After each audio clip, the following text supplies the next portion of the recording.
to today's live stream, guys. Today is the final episode of the quiz time with Princess Anu TV, and we are going to be doing the last set of 20 questions today. And like you know, for the previous days, we've been doing a lot of questions. Hi, welcome, Olumide, welcome. So if you join us, I would like you to just join and follow in the quiz time. Hi, mommy is here. Welcome. Sahi, welcome. Nice having you guys here today. So I would like you to just follow in the quiz time and basically carry root. Welcome. If you're new here, this is Princess Anu TV. Muhammad Farouk, welcome. We talk about aviation, motivation, adventure, every single thing that has to do with flight school and all that. So we're going to be going straight into the topic for today, the quiz time for today. But if you've not subscribed, do me a favor, click on the subscribe button, click on that bell also so that you don't miss any notifications. It's very important. And guys, don't forget, Shagu, welcome. Don't forget, give this video a thumbs up. It's very important. Give this video a thumbs up. We are going to be going straight into the talk, the quiz time today. So let me quickly get the questions. Okay, we're going to be starting just right now, but first of all, I want to know, how was your day, or how has your day been? Hi, Madizer, welcome guys. How's your day been? Today is Saturday. Some people have been working, some people have been eating. Good that. Oh, that's the Joshua is here. welcome guys, welcome. Okay, I've had a great day anyways, and my day is still on, and I'm going to be having more and more awesome things to still do today. But basically, let's just go into the quiz. We have a lot of persons here, so we're going to be answering the questions together. So the first question I have for you guys today: can you get an official job with your PPL license? We've talked about this several times on this channel, so I want to know if you know about it. Can you get an official job with your PPL? Yes, an official job. You say yes, explain to us. If you say yes, give us a reason for your answer. Mohammed Farouk, no. I would like to go with no because I said an official job. But let's give Olumide the time to explain to us why he thinks that you can actually get a job with your PPL, an official job. Don't forget, part of the requirements or part of the restrictions of a private pilot license is that you cannot get paid for your service. So even if you have a private pilot license, nobody is going to pay you for that service. So you can't get an official job, because when you're talking about a job, you're talking about the fact that somebody employs you, gives you a contract letter, and the person expects you. Hi, Damola!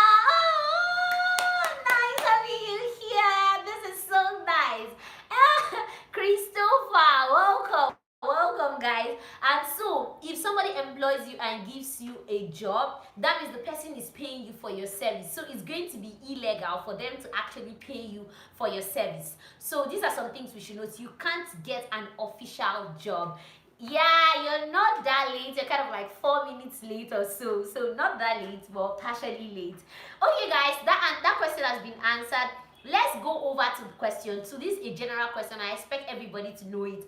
How many countries do we have in the world? We are aviators, and you'll be traveling from one country to another, traveling. So yes, Mohammed Farouk, you are right. You cannot get an official job with your PPL license. So the number 2 question we have here is, how many countries do we have in the world? Very easy, very simple. I should be expecting the answer like quick. How many countries? 195. Thank you so much, Olumide. You are correct. We actually have 195 countries in the world. So let's move over to number 3 question. I like how fast we are answering the questions today. That means we are beginning to read so much about aviation. What happens to temperature at high altitude? Hi Noye, welcome. Noye, nice having you here. Guys, don't forget, give this video a thumbs up, click on the like button, start smashing it. I want to see the likes. Start smashing the like button. Temperature decreases. Yeah, the higher you go, basically the cooler it becomes. So that's it. The higher you go, the cooler it becomes. But when we have stages of the atmosphere, there's a particular, when you get to meteorology, you're going to be learning that there's a particular stage of the atmosphere that the temperature remains relatively constant. So you have relatively constant to a certain point, then it starts to decrease again, like that. So the higher you go, actually, the cooler it becomes. So you are correct, it actually, goes down, decreases. And something I also use to remember it very well, because sometimes there are some questions that are usually twisted in metrology. Something I used to remember it, I always think about the AC, that's your air conditioned system in your house or in your office. Just think about it. When you reduce the AC temperature to about 16, you have it cooler. When you increase it to like 20, 24 and thereabout, it's kind of hot. So when you see questions like this, just relate it to normal life, relate it to normal situations that you have, and you'll be able to like pick it up and understand it better. These are some of the things I use. I try to relate it to the real life issues, and I'm able to like answer these questions when I see them in exams, tests and all that. So let's move over.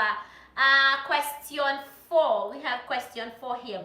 What type of landing gear does the Cessna 172 use? So when we talk about the Cessna 172, we can also say, what does landing gear does the TB9 use? For people that are in NCAT, for people that are thinking about, okay, Cessna 172, since we don't use Cessna 172 in our school, what kind of, whether Cessna 172 or the TB9, both of them, let's just put them together, what kind of landing gear do they use? Okay, I know this is a little bit technical, so I'm going to give you some time to kind of like think about it. Come on, think about it. What kind of landing gear does the Cessna 172 use?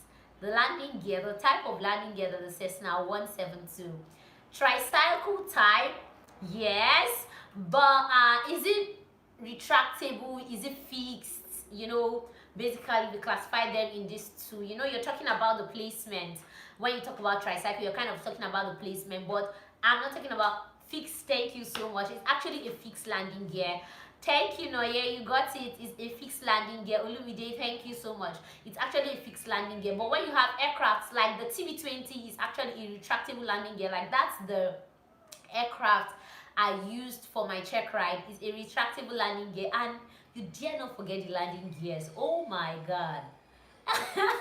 You dare not forget the landing gear. Oh, Daddy is here.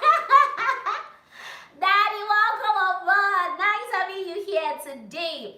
Okay guys, it's a retractable landing gear, and that's for the TB20. For the DA42 is a retractable landing gear, but for every others we have fixed. The smaller aircraft, especially the ones you're going to start using, learning how to fly, is going to be a fixed landing gear, because nobody wants you to forget the landing gears. Obviously, if you forget the landing gears, you know what's going to happen. You're going to like belly land, and that's not good for business. So let's move over to question 5 for today. What does lack of oxygen lead to in flight? What does lack of oxygen? You've been seeing it in movies, you've been watching it in accident investigations. They must have been teaching you too much about it too. So hypoxia. Oh my god, Olumide, you are doing great today. Come on. Mohammed Farouk says suffocation. Yeah, suffocation, but the right word we will say is hypoxia.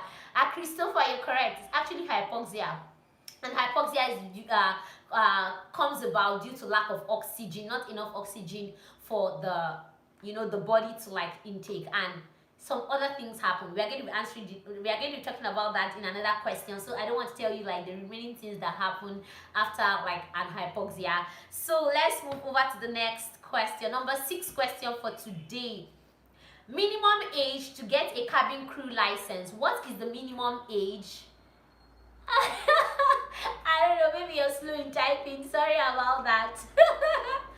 What is the minimum age to get a cabin crew license. 18 years. Yeah, you are correct, Mohammed Farid. No, yeah, no, it's not 21. Actually, 18 is the standard age to actually get a cabin crew license, both in Nigeria, outside Nigeria. If you even check NCAT requirements, you're going to be seeing it there. 18 years. Outside Nigeria too is 18 years. Everywhere 18 years. But I think companies, yeah, okay, yeah, I agree with you. It depends on the country.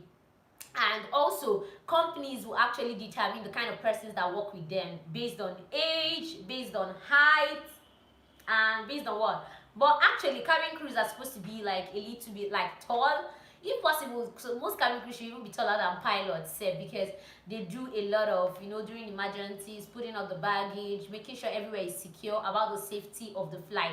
And another funny thing, I love this cabin crew thing so much. Another good thing about the cabin crew that a lot of persons do not know, the cabin crews, they are not just there. All those flight attendants, beautiful ladies you see walking around, they are not just there to they're not just there to serve you coffee, to serve you tea, to make you, they are basically there to make you feel comfortable, which could include like serving you of all those things to make you feel comfortable, and also they are there to for your safety. So that's why I say any aircraft you enter, do well to listen to the cabin crew, because these ladies and guys, we have some of them that are actually men. These things they say are actually very, very important. And because it's very, very important, you never can tell when you're going to be needing them. So because you need them, so you have to work towards like listening to everything they say. So let's move over to question 7.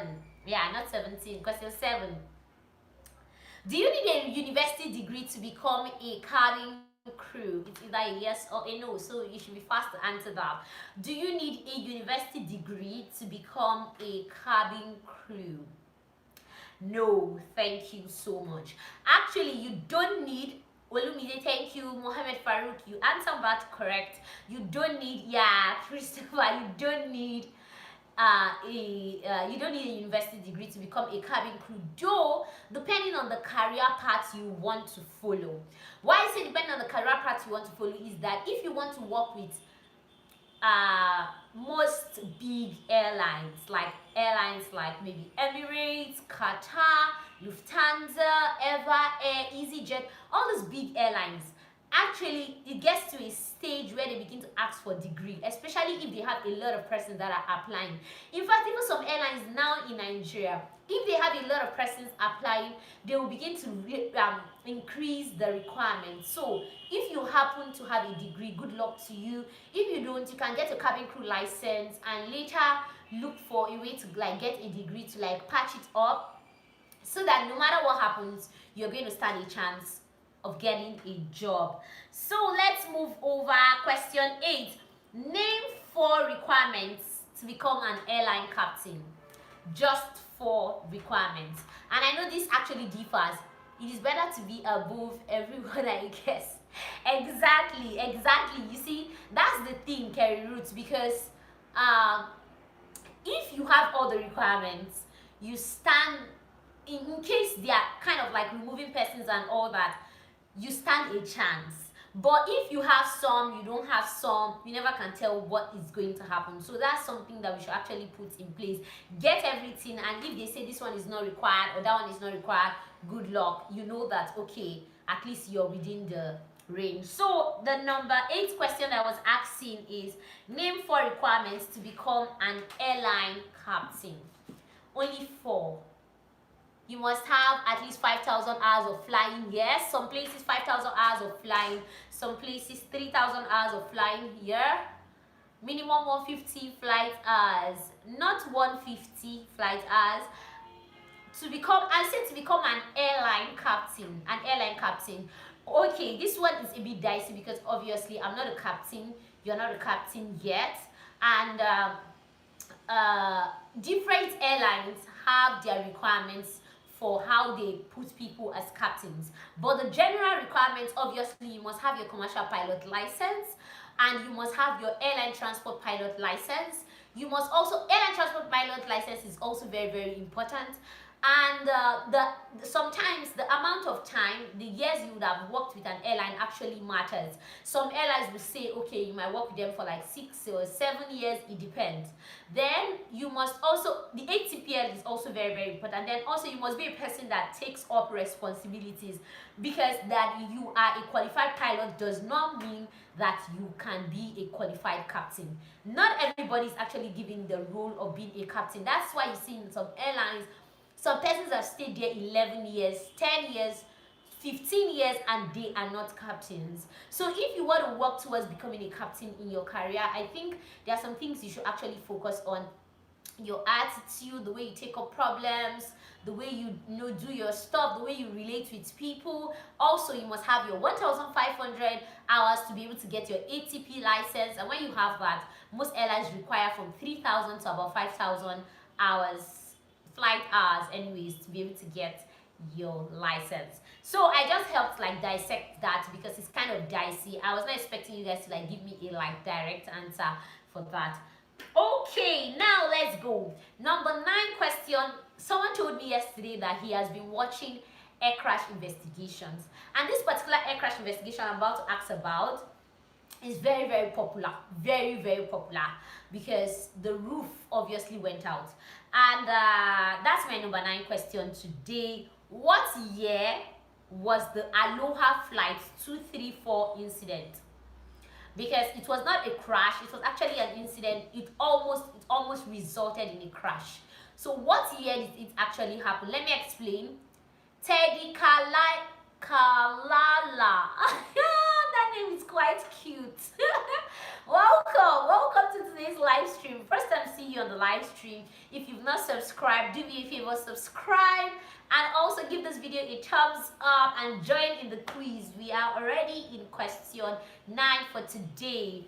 No, 1977, no. The one we talked about 1977 was the one on the runway, right? The one between the KLM. 1988, you are super correct.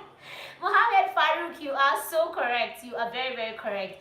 Actually, you know about that air crash, that the top of the roof went out, but thank God it was only one person that died, and that woman was very, very experienced. Like, she was one of the, I think she was the chief cabin crew for that particular flight. Oh, sorry about that, your network is lagging. Sorry. Okay, I was trying to explain about the Aloha flight incident. It was just one, they had just one fatality. Basically they could not find her body. I'm talking based on how I watched the accident investigation anyways, because it was very relatable. But thank God for the pilots and everything. They were able to control it.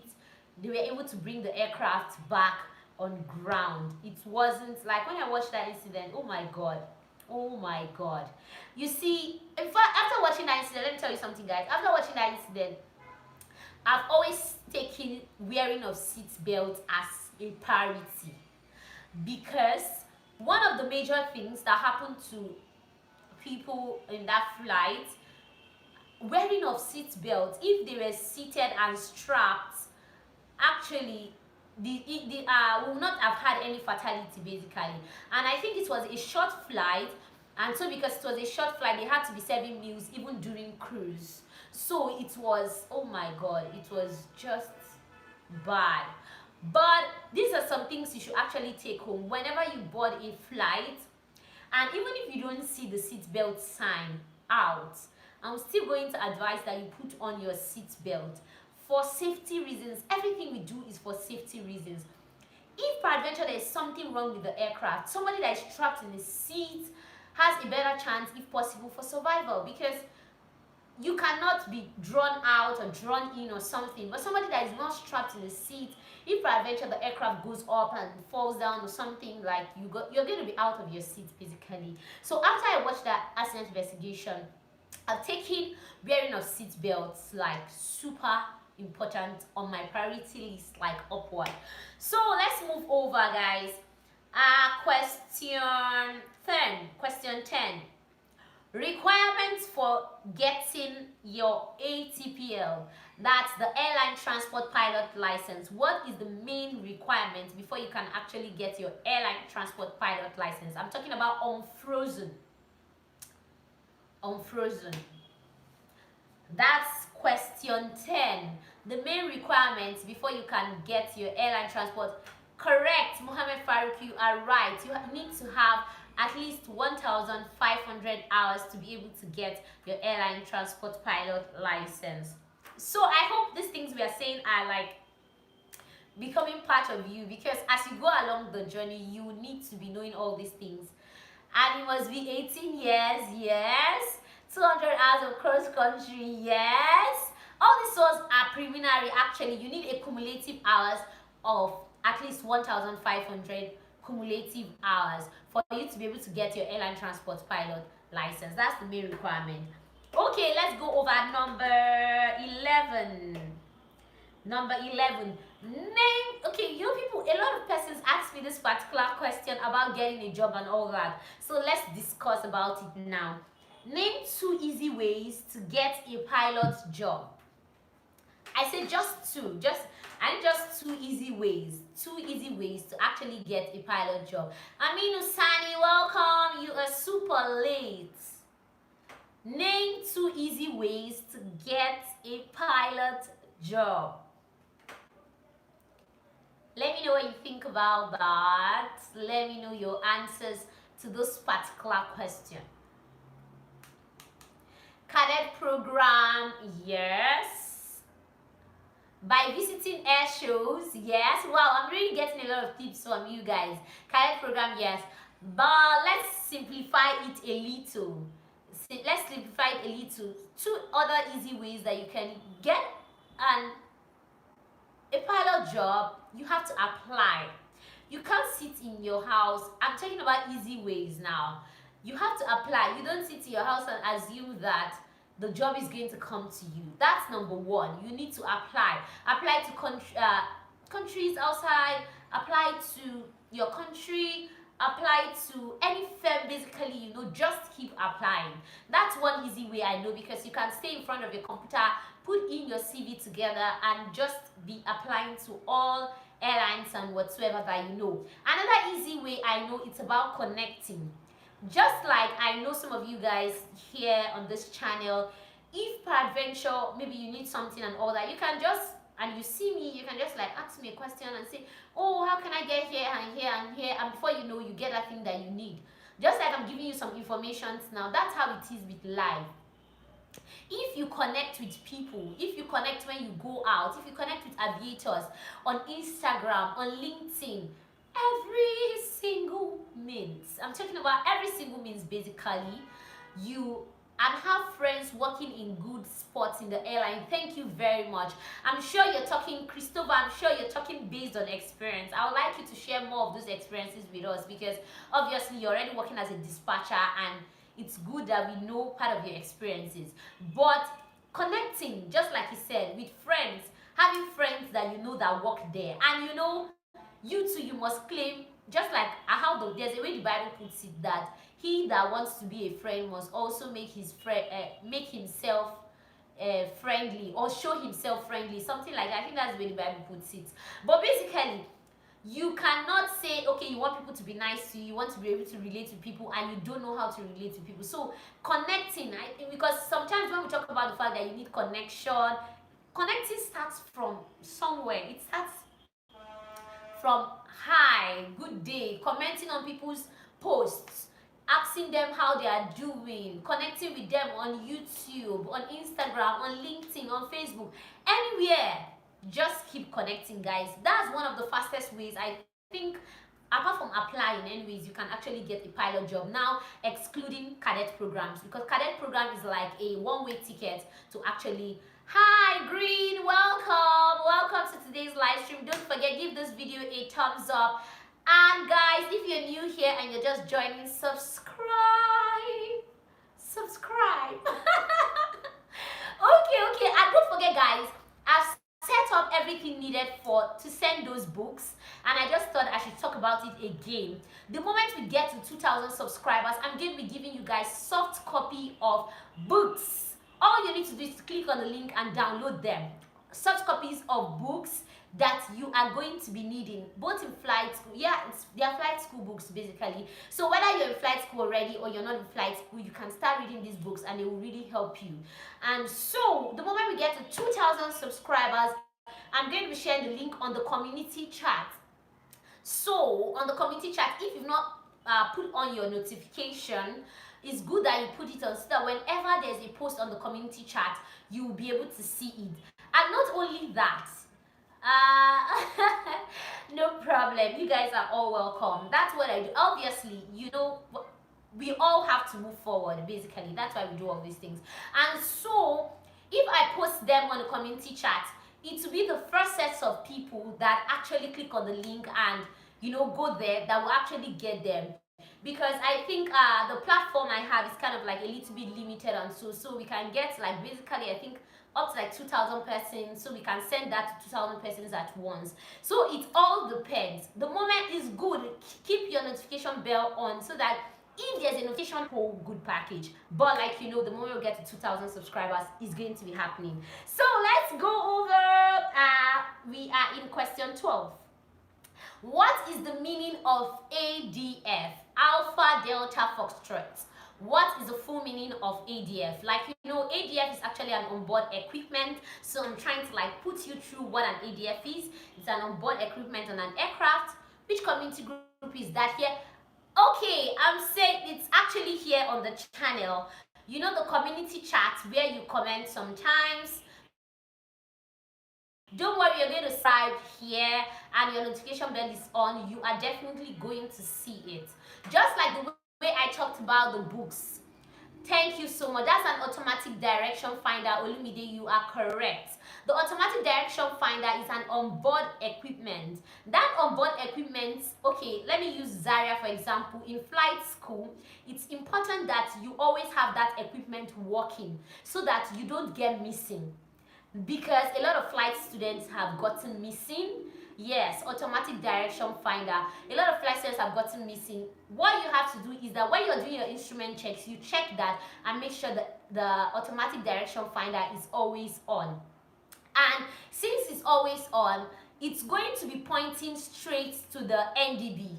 Like we talked about NDB yesterday, the non-directional beacon. So the non-directional beacon is on ground, while the ADF is the onboard equipment. So if you're flying, let's say if you're flying around a place like, let me use Zaria because that's where I mainly fly very often. If you're flying around Zaria and you go anywhere, that needle will keep pointing if you put the right frequency anyways, because if you don't put the right frequency, it's useless. Frequency will actually determine where that thing is going to be pointing, and so you need the right frequency to act for it to be actually pointing to the right NDB.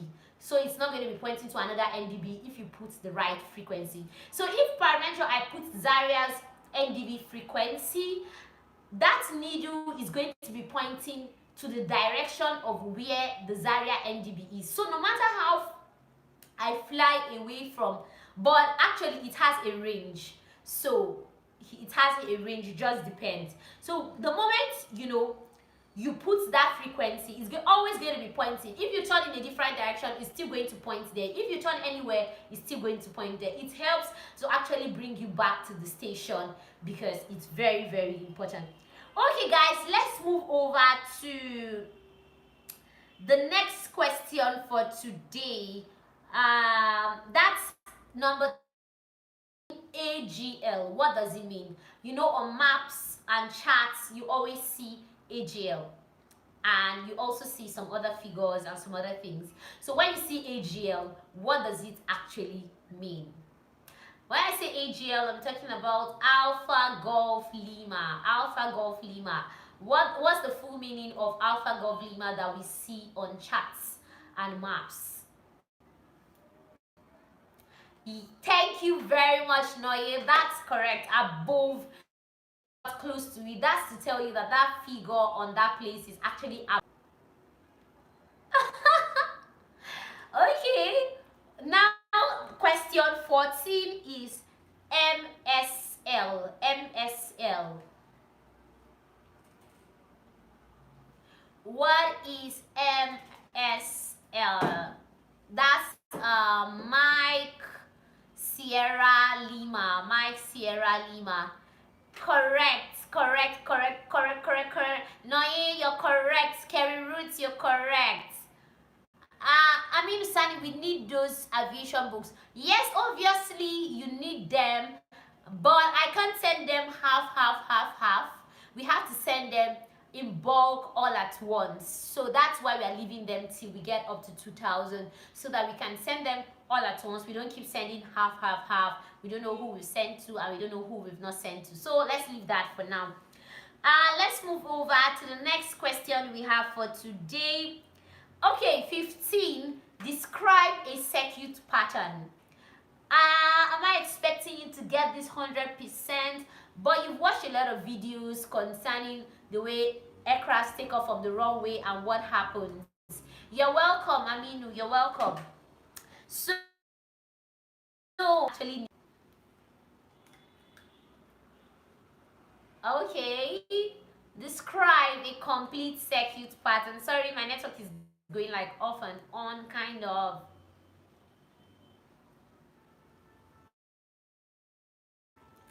That, let me help. Let's use an airfield traffic pattern. Yeah, something like that. That's what I'm talking about. So if you take off, let me assume this is the runway.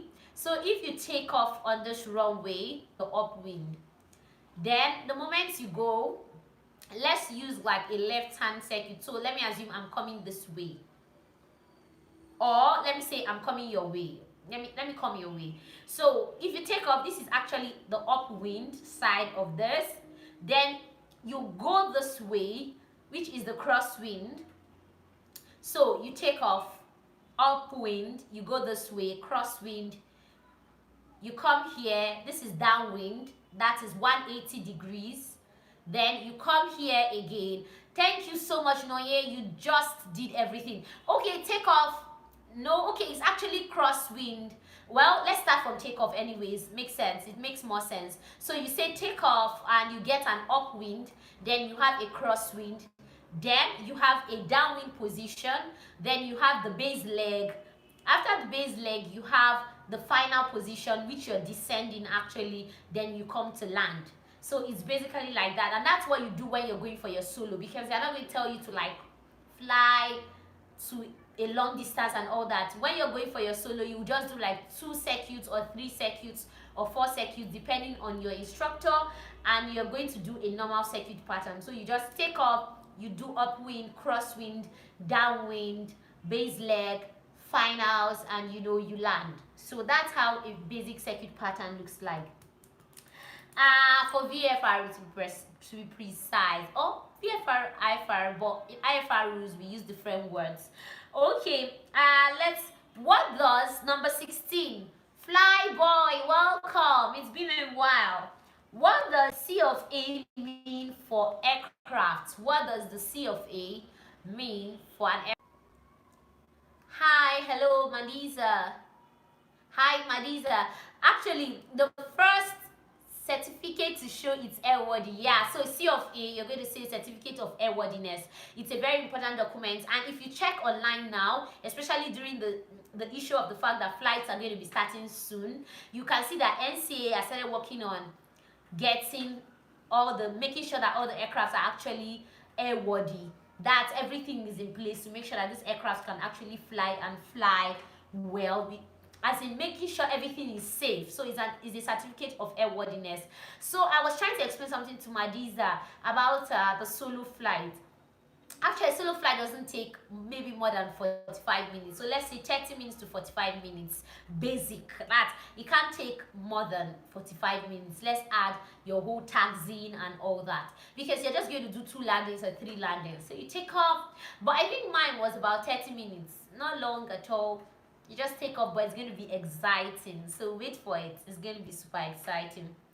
So now number 17 question. We are about rounding up for today. 17, we have 3 more questions to go.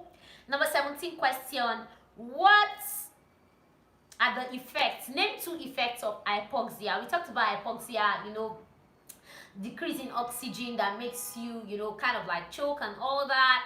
I've already mentioned choking. Anyways, just mention two effects of hypoxia. What happens when the pilots have, like when pilots on board flying actually have hypoxia? What are some things you see?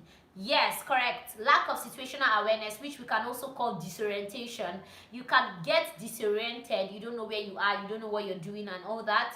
So that's one. Lightheadedness, lightheadedness, hallucination, confusion. Yeah, all these things are under disorientation, and also the person can get dizzy. And the bad thing about hypoxia is that you don't even know when it's happening. You basically don't know when it's going to happen. It just happens. That's the funny thing. It just happens. So that's why when it has to do with oxygen, you need to be very, very careful. When you see that no oxygen, you descend and you come back. Idris, welcome.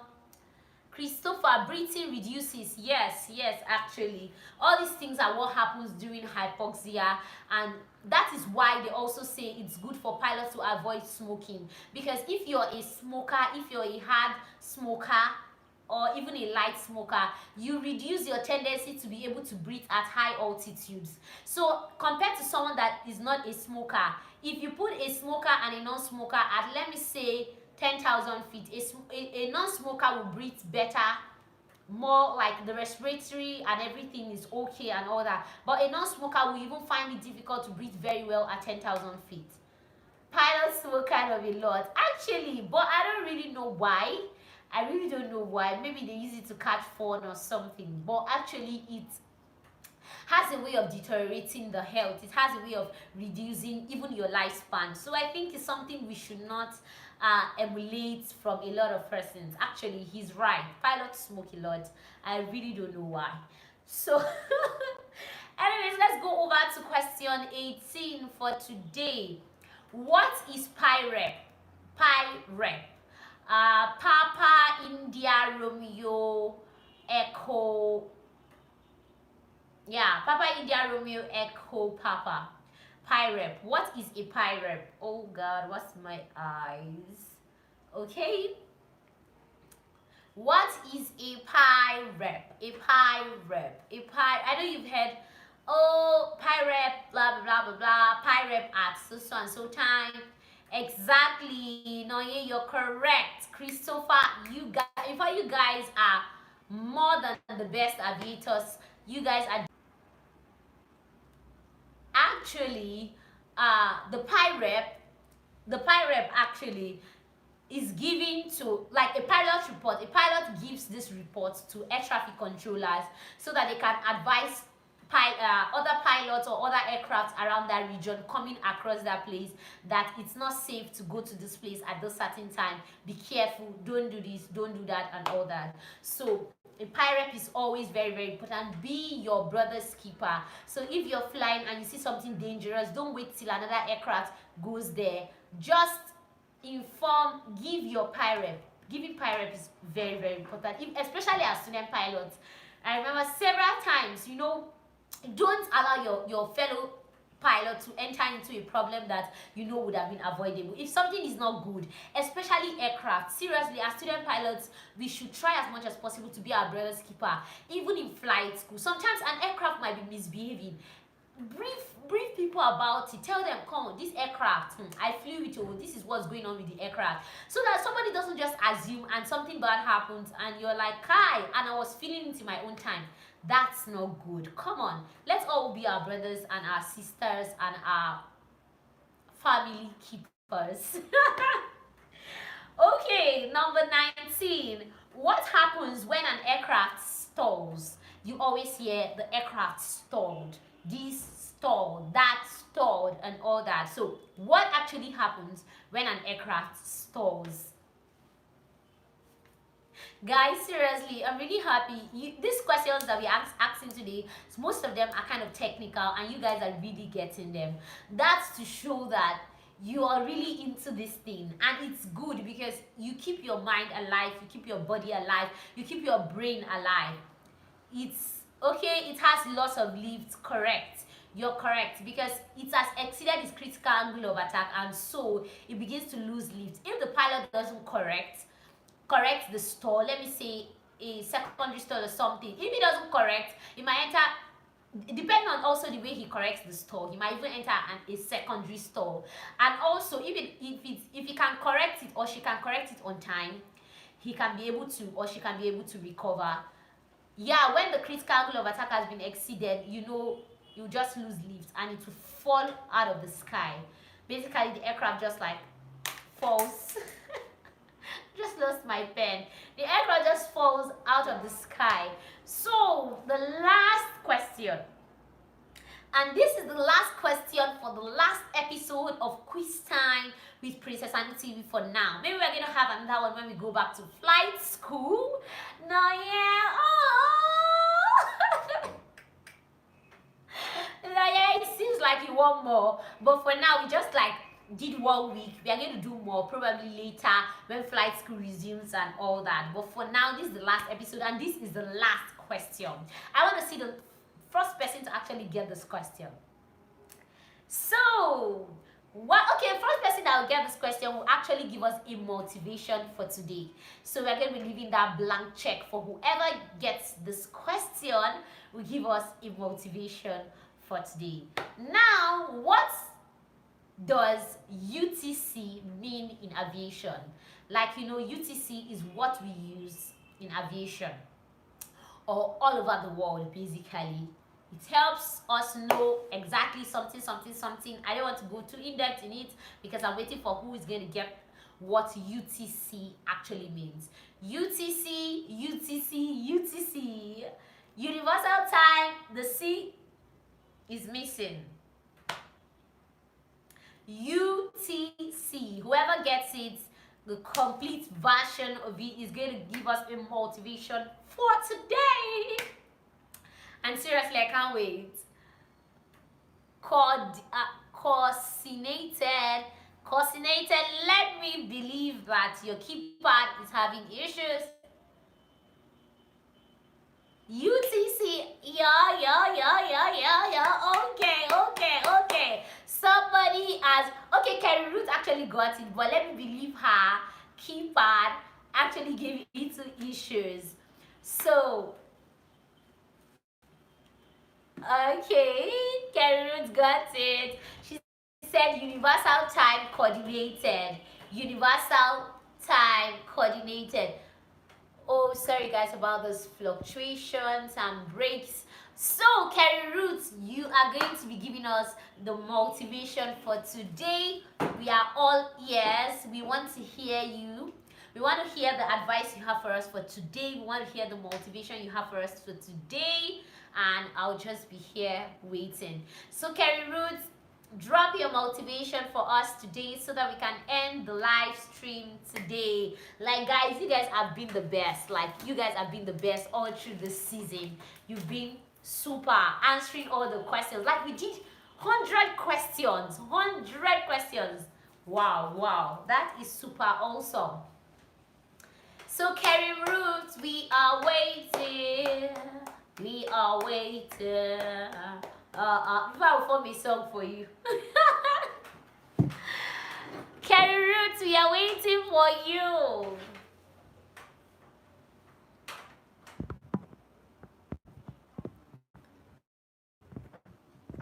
Okay, seems like I can. Yeah, hello. Okay, Madisa, I was saying, since I'm not doing any ground school work for now, so I can't basically do it online. I have to like wait to go back to school to do the flying thing. So for now, I don't know when, but I think they are beginning to call off the lockdowns and all that all over the place. So let's just wait and see how it goes. When schools generally resume, we'll know. We are going to resume also. Carrie Roots, dreaming is good. Okay, Carrie Ruth has finally given us her motivation for today, and she says dreaming is good, but you have to wake up and actualize your dreams. Wow, that is super powerful. Thank you so much. Thank you so much, Karen Ruth, for that inspiration.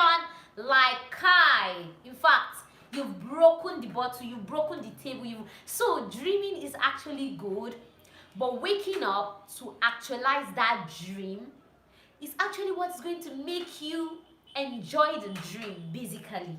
So guys, stop sleeping. That's what I think she's trying to tell us. Just stop sleeping. If you have a dream, if you have an ambition, if you have a desire or anything you want to do, it's best you stop dreaming. Wake up. Come on, wake up. Like wake up. Like wake up. Wake up and actualize your dreams. Guys, wake up and actualize your dream. And I want to give a special shout out to everyone. You know, for the last days I've not been doing shout out because I felt the videos had been so long, but today I'm going to be doing a shout out to every single person that joined me in today's live stream. You know, guys, it feels super great to kind of have your family members watching you. Like, I feel so excited about it, and I'm going to just start. And Joshua was here, my brother came, Damola came, Christopher, thank you so much. Thank God that you came early today anyways. No, yeah, you're okay. Oh, what's the Wi-Fi doing to us today? What is the Wi-Fi? What's the Wi-Fi doing to us today? Allow me to appreciate these people, please. Anyways, Muhammad Farouk, thank you so much for coming. You guys are super. Like, you guys are the best. Taji Kahala, well, that was the first time seeing you. Thank you so much for joining. And Aminu Sani, thank you for joining in. Okay, who else am I missing here? I'm missing a lot of persons because I can't really see the names so well. Christopher say he feels attacked. Like, you guys are the best. Seriously.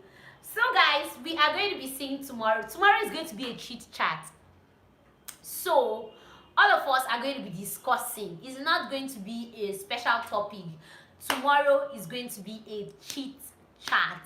To all of us, we are going to be talking about ourselves, what we've achieved so far, and things we think. I'm going to outline it. I don't want to just start saying it offhand. I'm going to put it down together, but it's going to be thank you so much. Thank you so much.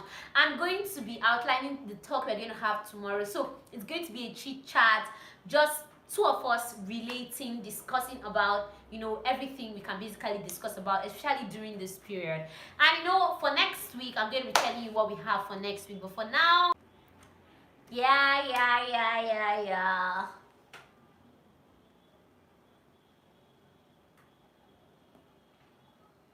We are dance, we are shake, we are